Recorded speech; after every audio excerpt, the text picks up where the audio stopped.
अंग्रेज सरकार पहली बार पूरे हिंदुस्तान में सेंसस करवा रही है। सेंसस समझते हो?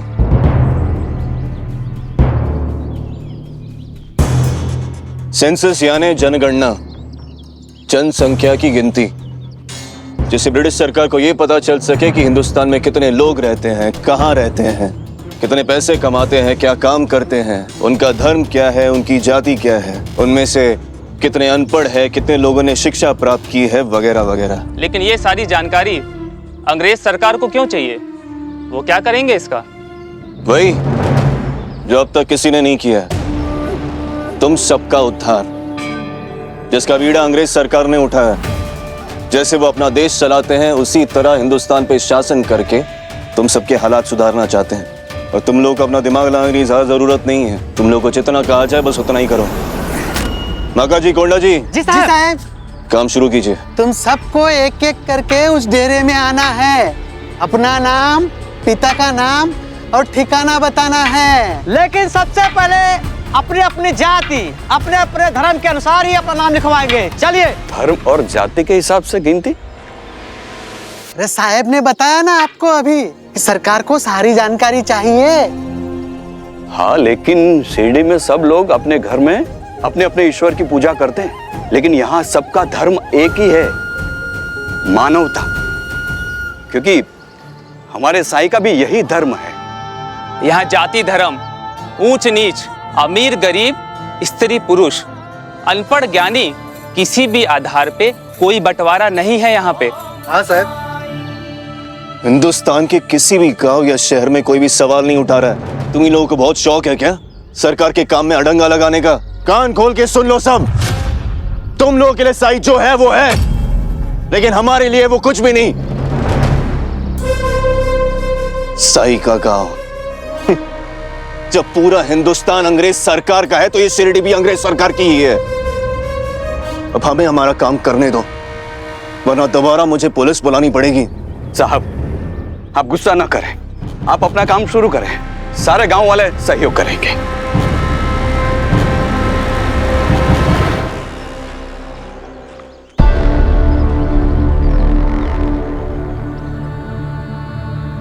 मेरे साईं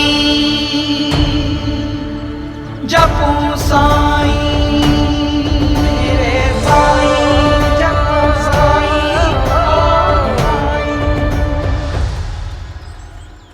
कतार में लग जाओ, कतार में। चलो चलो चलो।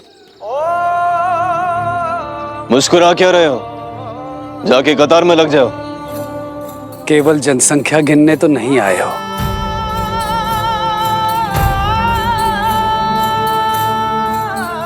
सही समझे हो। जनसंख्या करना तो बस एक बहाना था शिरडी वापस आने का, तुम्हें गिरफ्तार करने का। अंग्रेज सरकार के दुश्मन हो तुम। ये साहब किससे बात कर रहे हैं? तुम्हें छोड़ूंगा नहीं मैं। कान खोल के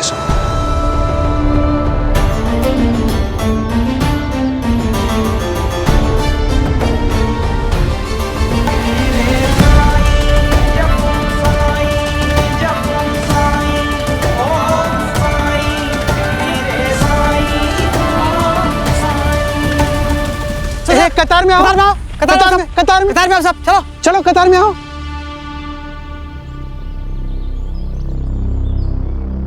जनगणना के लिए सभी लोग आ गए? जी, लगभग सभी आ गए हैं। तो फिर साई कहाँ है? वो शायद द्वारका माई में होंगे।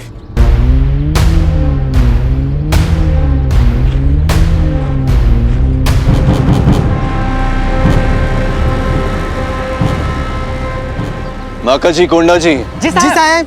अब अपना काम कीजिए, मैं बस अभी आया।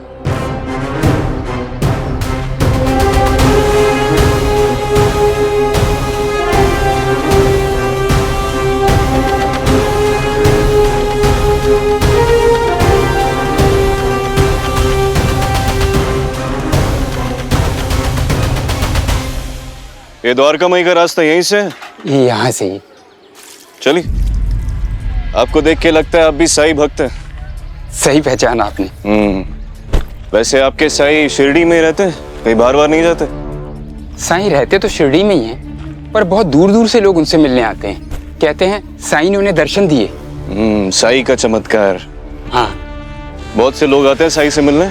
जी बहुत। कुछ दिन में आते होंगे, कुछ रात में भी, है ना? दिन में तो देखा है मैंने, रात का मुझे मालूम नहीं। वैसे द्वारका माई का द्वार सभी के लिए सभी वक्त खुला रहता है। सभी तरह के लोग आते हैं यहाँ? जी सभी तरह के। साईं किसी के साथ कोई भेदभाव नहीं करते। चोर, डाकू, बागी भी? जी हर तरह के लोग में तो ऐसे लोग भी आते होंगे ना। बिरसू आया था ना साई से मिलने, वो तो उन्होंने खुद कबूल किया था। आपने नहीं देखा दोनों को मिलते हुए? मैंने तो देखा नहीं, पर मैं एक बात जानता हूँ, अगर कोई गलत रास्ते पर भी हो ना, तो साईं से मिलने के बाद सही रास्ते पर आ जाता है।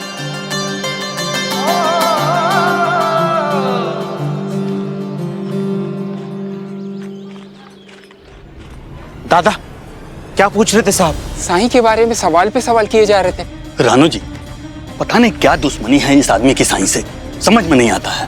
क्या पता।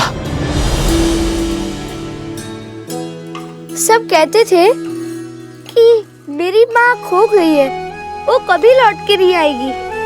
पर साईं, आपने कहा था कि मेरी आई लौट के आएगी, और मेरी आई लौट आई है साईं। इसलिए मैं आपके लिए मिठाई लाया हूँ। मैंने कुछ नहीं किया है।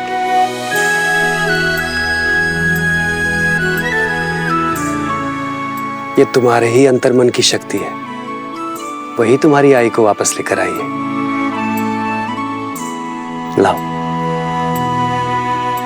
राम जी भला कर।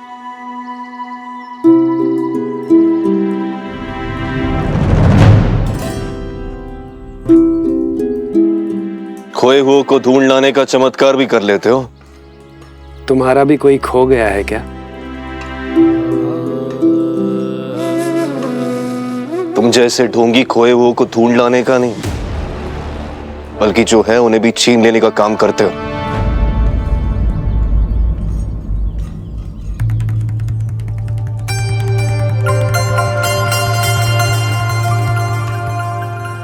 इस ब्रह्मांड में कुछ भी खंडित नहीं रहता।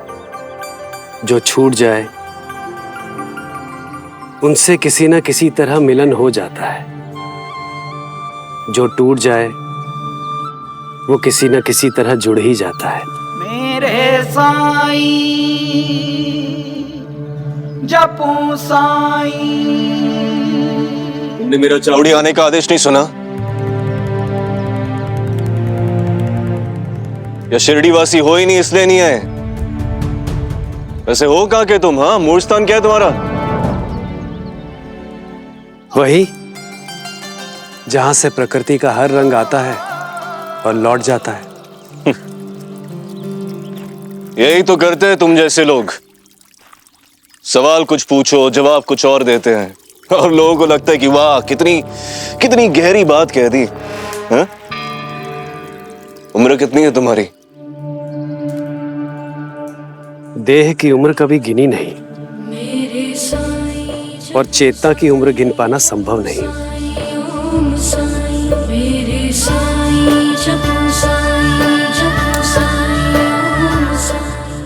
जब गिरफ्तार होके जेल जाओगे ना, वहां बिरसू के साथ बहुत समय मिलेगा इस तरह की पहेलियां बनाने पूछने का। संभाल के रखना है इन्हें। वैसे धर्म क्या है तुम्हारा? धर्म तो वही जाने जिसने इसे बांटा। मैं तो उसी का हूं जो कहीं नहीं है, पर हर जगह वही है। अरे मतलब किसी की पूजा, किसी की इबादत तो करते होंगे ना?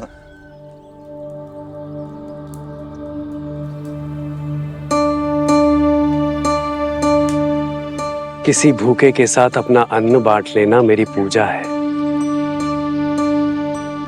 किसी दुखी के आंसू पोंछना मेरी इबादत। किसी भटके को राह दिखाना मेरा संध्या वंदन है। किसी बेसहारा बेजुबान जीव की पीड़ा दूर कर पाना मेरी आरती है। जब सूखी धरती को पानी देता हूं, किसी पौधे को प्यार से सींचता हूं, किसी पर्वत को नमन करता हूं, वही मेरा हवन है।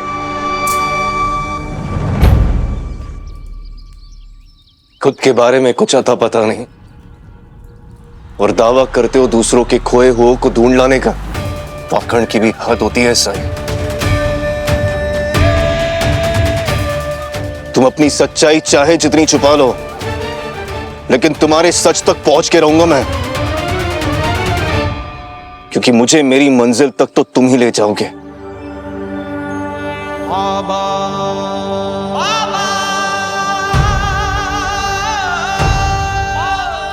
जिसकी जैसी नियत उसकी वैसी बरकत।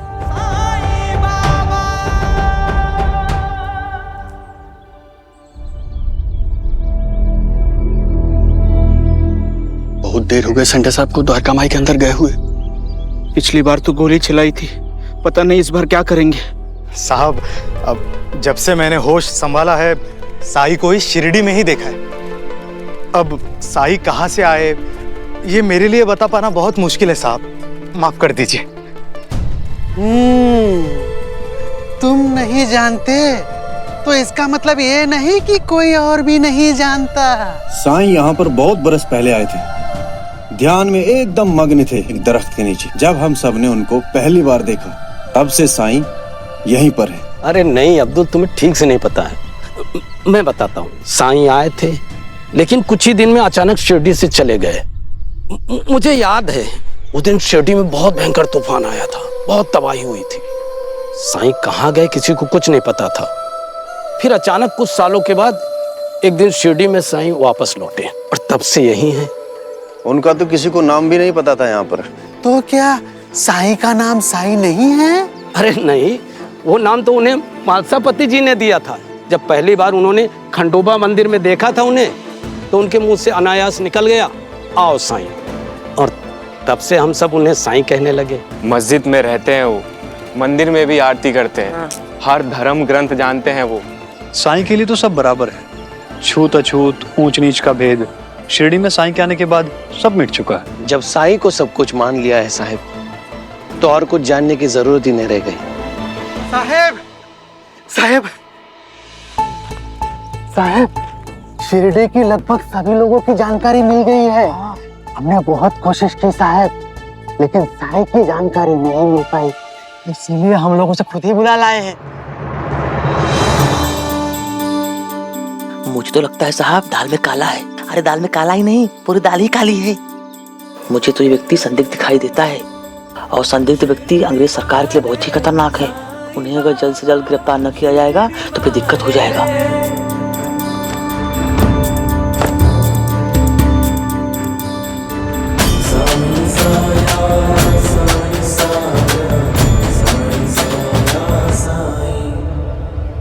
तुम्हारे हाथ में ये बीन कैसी? सरकारी कर्मचारी हो ना? सरकारी कर्मचारी है साहेब, पर क्या है ना, सपेरों के खानदान से है, इसलिए बीन साथ में रखते हैं। क्या पता कब साथ मिल जाए। शर्म आनी चाहिए तुम सबको। अंग्रेज सरकार के लिए नौकरी करते हो, लेकिन जाहिलों की तरह एक ढोंगी के फैलाए हुए अंधविश्वास से डरते हो।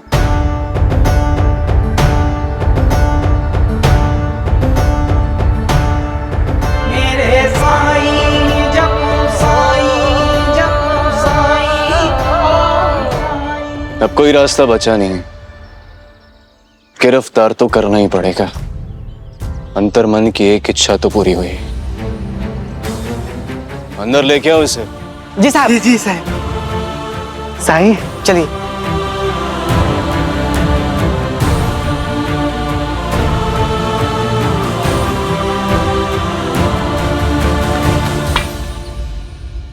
अल्लाह मालिक।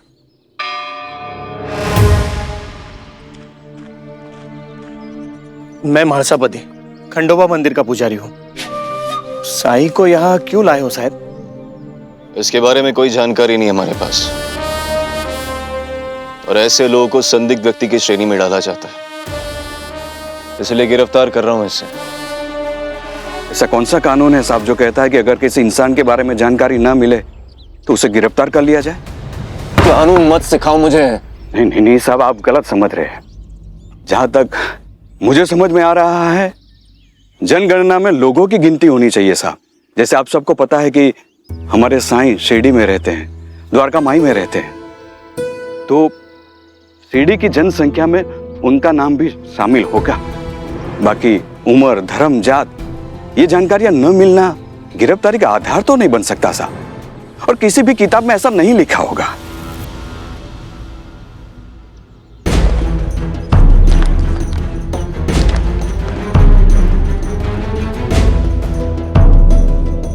हमारे साहेब सब काम नियमानुसार करते हैं। अभी नियम दिखा देंगे तुम सबको गिरफ्तारी का।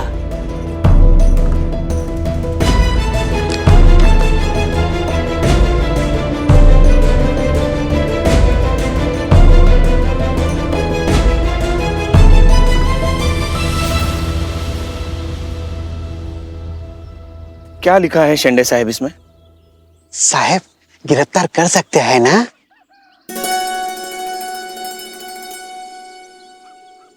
नियम है कि अगर किसी की पहचान ना हो, लेकिन वो एक ही जगह 10 साल से ज्यादा रह रहा हो और उसकी गारंटी 5 ऐसे लोग दे सके जिनकी पहचान हो चुकी है, तो उसे गिरफ्तार नहीं कर सकते। गारंटी मतलब साहेब? आश्वासन। आश्वासन? वो भी 5 लोगों के? आप कहिए साहब, साईं के लिए पूरा शिरडी खड़ा हो जाएगा। उसकी कोई जरूरत नहीं है, इसे गिरफ्तार नहीं कर सकता मैं। जा सकते हो तुम लोग।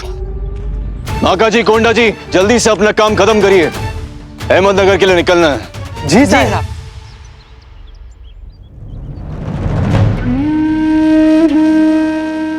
शिरडी में आने की उत्सुकता और शिरडी से जाने की भी। आने की उत्सुकता क्योंकि मैं तुम्हें गिरफ्तार करना चाहता हूं, लेकिन यहाँ के बेवकूफ लोगों का तुम्हारे पाखंड पे अंधविश्वास देखता हूं तो खून खौलने लगता है मेरा। मैं समझ सकता हूं।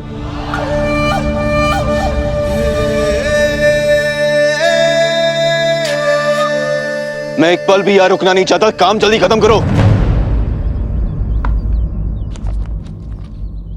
आज रुक जाओ, कल सुबह निकल जाना है अहमदनगर के लिए। अपने सुझाव अपने अनभक्तों के लिए बचा के रखो। तुम्हारी इजाजत का मोहताज नहीं हूं मैं, जब चाहूंगा तब जाऊंगा।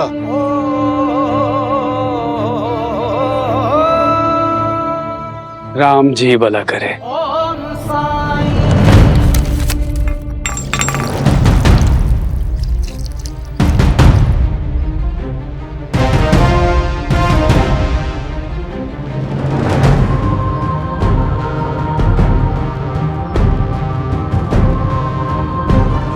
ये क्या किया तुम दोनों ने? हाँ? अब ये सब फिर से लिखना पड़ेगा? दोबारा लिखना मतलब 3-4 घंटे तो चले ही जाएंगे साहेब। तब तक तो रात हो जाएगी, फिर अहमदनगर कैसे जाएंगे? बड़ा ही मायावी है ये साईं। मायावी नहीं, काली जुबान है साईं। कहा था रुक जाओ। अब तो रुकना ही पड़ेगा।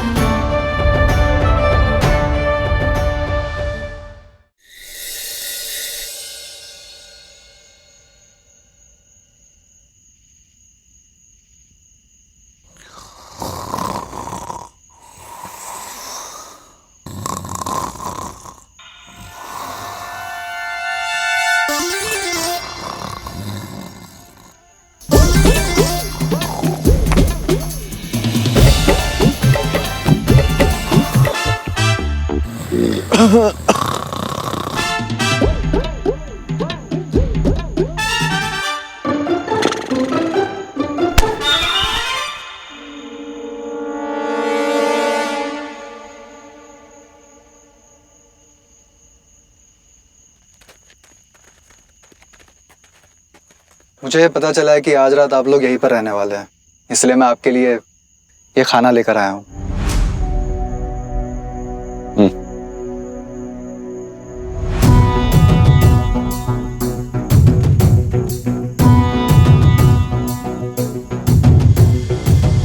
सुनो सुनो सुनो, सभी शिरडी वासियों को सूचित किया जाता है, आज रात नगर के लिए ना निकले। अभी थोड़ी देर पहले पहाड़ खिसका है। बहुत सारे लोग जो नगर के लिए गए थे अभी भी रास्ते में फंसे हुए हैं। काका जी, साईं जाने के लिए मना किए थे। अभी सूचना मिली है कि पहाड़ खिसक गया है। कहीं ये साईं अंतर्यामी तो नहीं है? चुप बैठो तुम दोनों। कोई भी अंतर्यामी नहीं होता। ये जो कुछ भी हुआ ये एक इत्तेफाक है और कुछ भी नहीं। और दोबारा अगर मेरे सामने ऐसी अंधविश्वास वाली बातें की ना तो गधा बनने लायक नहीं छोड़ूंगा। कोंडा जी, हाँ, पीछे चल के खाना खाते और सो जाते हैं।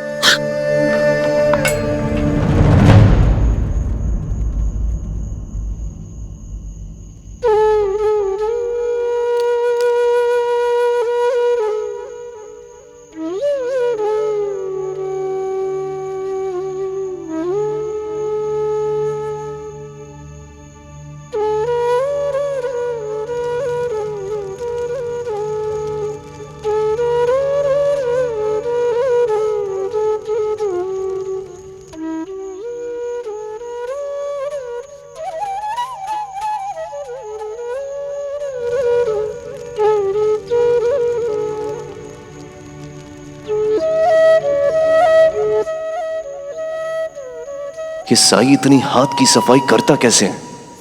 आखिर है कौन ये?